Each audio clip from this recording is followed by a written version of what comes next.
कि आपने राजस्थान के बारे में खूब अच्छी अच्छी बातें सुनी होंगी, सूरवीरों का राज्य है, लेकिन पिछले 5 साल से इनकी जो दुर्दशा यहाँ हुई है वो मैं आपको बताना चाहता हूँ। आपके सामने विराजित युवा साथियों की आंखों में आप देख रहे होंगे कि पिछले 5 साल के अंदर जितने भी प्रतियोगी पेपर लगे हैं सारे के सारे पेपर इन कांग्रेस के लोगों ने बेचने का काम किया है। और जो गरीब का बेटा, हमारे यहाँ किसान साथी अपने बच्चों को अच्छी तैयारी करवाने के लिए जयपुर, सीकर और झुंझुनू जैसे बड़े शहरों में भेजते हैं और उनको कहते हैं कि बच्चा आराम से पढ़ाई करना। और आप सब जानते हैं, हम सब किसान परिवार से आते हैं, किसानों को क्या बचता है अगर पूरी उनकी जो बुआई, पानी देना, उनकी जो मजदूरी, खाद, बीज और लावणी करना तक की सारी अगर आप संभाला तो सामना बराबर आवा किसान के क्यों नहीं बच्चे हैं। लेकिन अपने बच्चों को पढ़ाने के लिए अपने दोस्तों से, अपने रिश्तेदार से कर्ज लेते हैं और बच्चों को ईमानदारी से पढ़ाने के लिए बाहर भेजते हैं और बच्चे भी पूर्ण ईमानदारी के साथ पढ़ाई करते हैं। लेकिन पेपर दे के आते हैं तो बाहर निकलते हैं उन्हें पता लगता है कि ये जो पेपर दिया है तो पहले वाले दिन आउट हो गया। ये जो कांग्रेस के लोग हैं इन्होंने ये तो पहले वाले दिन बेच दिया है। इस प्रकार की दुर्दशा राजस्थान में हो गई है, युवा बेरोजगार हो चुका है। और इन कांग्रेस के लोगों ने कहा था कि हम जब सरकार सत्ता में हमारे आएगी तो हम किसानों का संपूर्ण कर्जा माफ कर देंगे।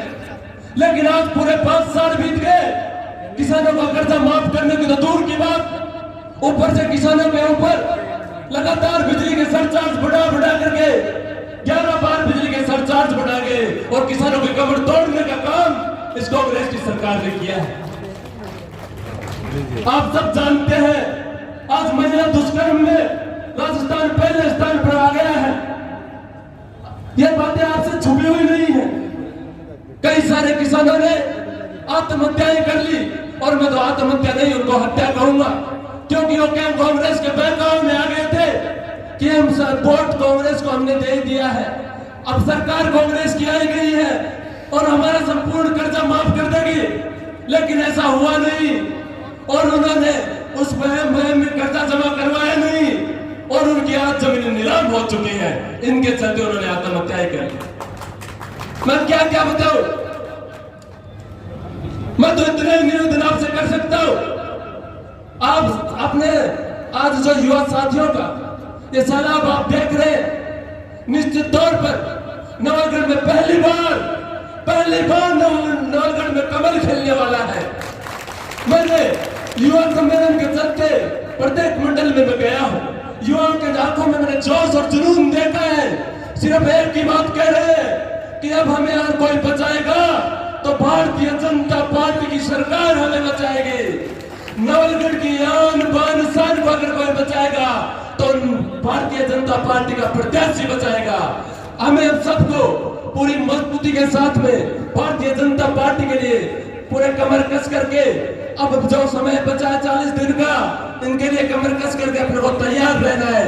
भाई विक्रम जी को हम जिता करके या विधानसभा में भेजेंगे तो निश्चित तौर पर आपके जो जुबान से मैं बार एक नाम सुन रहा था, बदराना जोहड़, जो नवलगढ़ की आन बान और शान थी, इन लोगों ने उसको बेचने का काम किया है। मैं निश्चित तौर पर बताना चाहता हूं, जो इस चीज के गुनाहगार है उनको सजा मिलेगी, निश्चित तौर पर मिलेगी। निवेदन आपसे केवल इतना ही है कि भारतीय जनता पार्टी को भारी बहुमत से जिता करके हमें यहां से भेजना है। मित्रों, मैं एक ही बात सुन रहा था, चारों ओर गया तो मैंने सुना है कि अगर इस बार जीत तो निश्चित है, केवल देखना यह है कि 50,000 से पार हम जीतेंगे और उससे ज्यादा कितनी और मतों की बढ़ोतरी आप कर सकते हो वो आपके प्रकंधों पर है। अगर चाहते हो कि हमारे युवा साथियों को रोजगार मिले, चाहते हो कि बहन बेटियां सुरक्षित हो, चाहते हो अपने किसानों का उनको हक मिले, तो आने वाले समय में भारतीय जनता पार्टी के पक्ष में हमको मतदान करना होगा और प्रत्येक व्यक्ति को भारतीय जनता पार्टी का प्रत्याशी बनकर भाई विक्रम जी बनकर आपको प्रत्येक बूथ स्तर पर लड़ाई लड़नी है। मैं तो इतना ही कह सकता हूँ, एमएलए कोई विक्रम जी नहीं, हम सब एमएलए बनेंगे। इतनी बात कहकर मेरे वाणी को विराम देता हूँ। आपसे पुनः निवेदन करता हूँ कि ये 40 दिन हमको रात दिन प्रयास करना है और भारतीय जनता पार्टी को भारी बहुमत से यहाँ से हमें जिता करके भेजना है। जय हिंद, जय भारत।